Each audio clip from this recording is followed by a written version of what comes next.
Good morning, children. Welcome to the social session.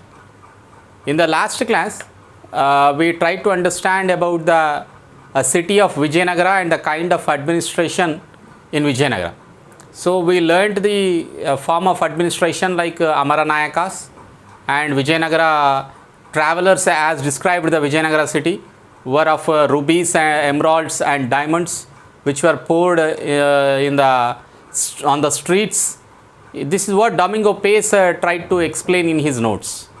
And today we shall learn about one of the famous ruler of Vijayanagara, that is Sri Krishna Devaraya. But before we learn about Sri Krishna Devaraya, we compare it with the Chola administration. Once the Amaranayakas administration and the Chola administration, let us compare it. So in this comparison, we have read during the Chola administration that there were village councils which control the villages during the Chola kingdoms, and land holding villagers, and how the king collected the revenue from these villages, and with the help of these councils was understood in the Chola administration. It was with the land holding villagers only councils were set up, and from these councils used to collect the tax from the villagers, and then it was remitted to the king. But things had begun to change in the Vijayanagara Empire. As the power of the armies and the Nayakas increased, we have seen that control over the villages and the towns was given over to these Nayakas. Of course, during the Kakatiyas, it was the Nayankara system, and during the period of Vijayanagara, it was the Amaranayaka system. So, Amara means a revenue assignment. An area which is given to the Nayaka is called as Amara.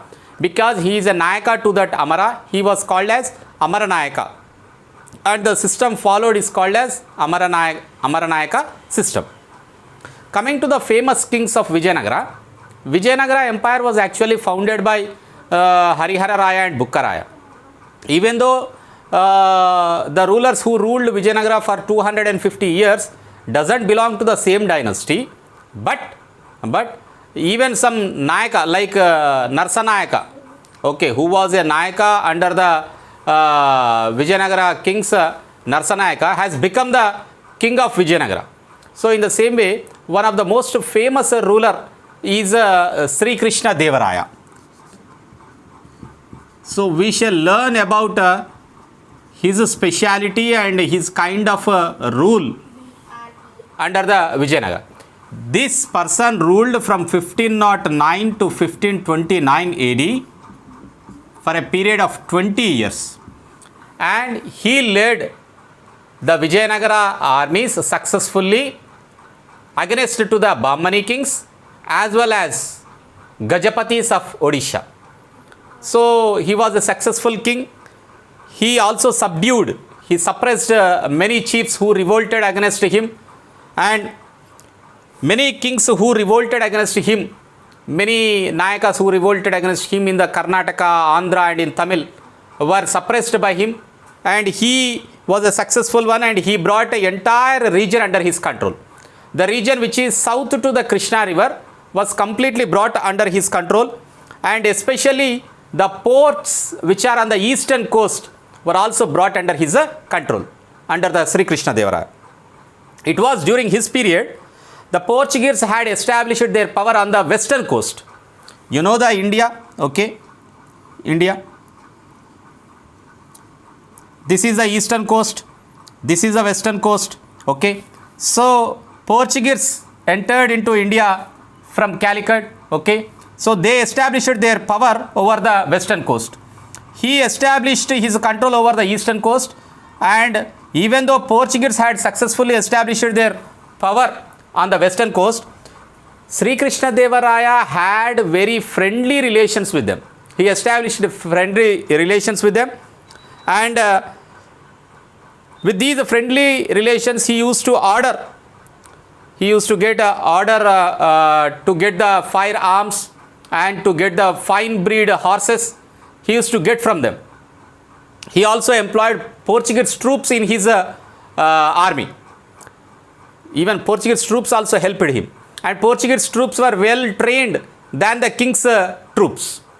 And every year on the day of Vijayadashami, Vijayadashami means on the day of Dashera, Dashera, on the day of Dashera, on the day of Vijayadashmi, the king has organized elaborate festivities.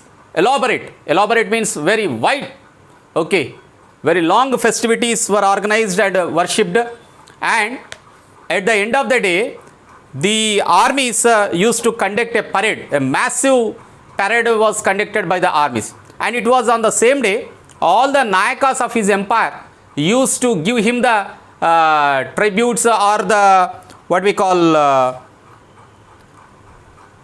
the revenue assignments or the revenue amount, the taxed amount, which whatever was collected from the Amaras, they used to give it to the king on the same day. That was on the day of Dashera.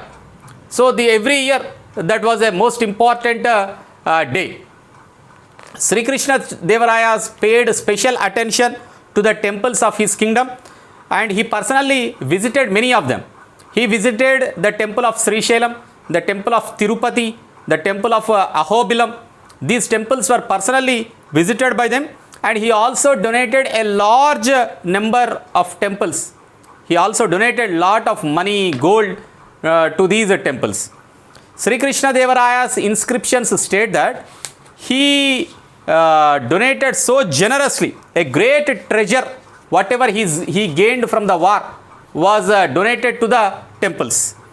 And to all the major temples in the southern India received donation from the Sri Krishna Devaraya. A towering temple gateway is called as Raya Gopuram.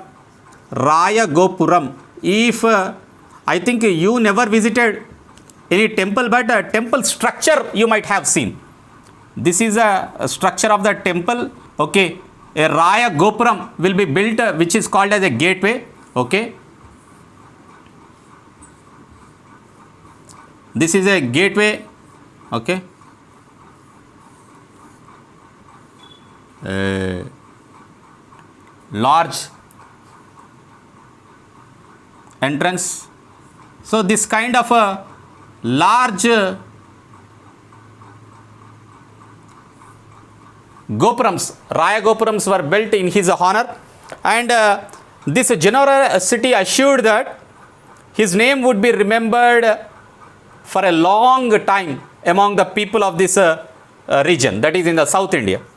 He also built some beautiful temples in Vijayanagara city. Even they are surviving even today also. Okay, and you know, the Vijayanagara city itself has flourished on the bank of the river Tungabhadra, that is adjacent to the Sri Virupaksha temple. So apart from that, he also built beautiful temples in Vijayanagara city. Sri Krishna Devaraya was also a patron of Telugu literature. I told you, most of these Vijayanagara kings used to speak Kannada language, because the empire is located mostly in Karnataka region, and Vijayanagara is located on the bank of Tungabhadra, which is in Karnataka presently. They used to speak Kannada. But Sri Krishna Devaraya has given lot of importance to Telugu literature, and he himself is a poet, and he has composed a book also. Okay, he has composed a poetic work called as Amukta Malyada.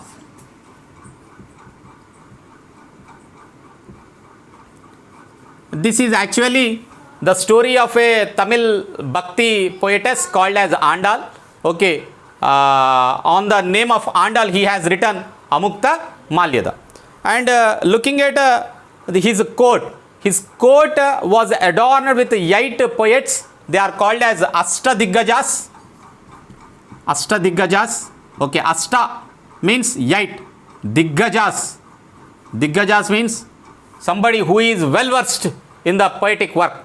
So they are very good intellectuals. Ashtadiggajas were there, and out of them the famous is Tenali Ramakrishna. Okay, you might have heard about him, Tenali Ramakrishna. Tenali Ramakrishna stories also we have, how clever he is. He also is one among these Ashtadiggajas.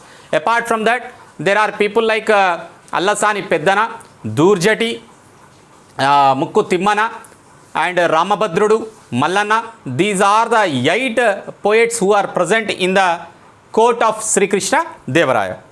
The power of Vijayanagara Empire grew further during the times of the successors of Sri Krishna Devaraya, that is during the period of Achyuta Devaraya. Okay, and even Aliya Ramaraya. During their period also their pride has continued.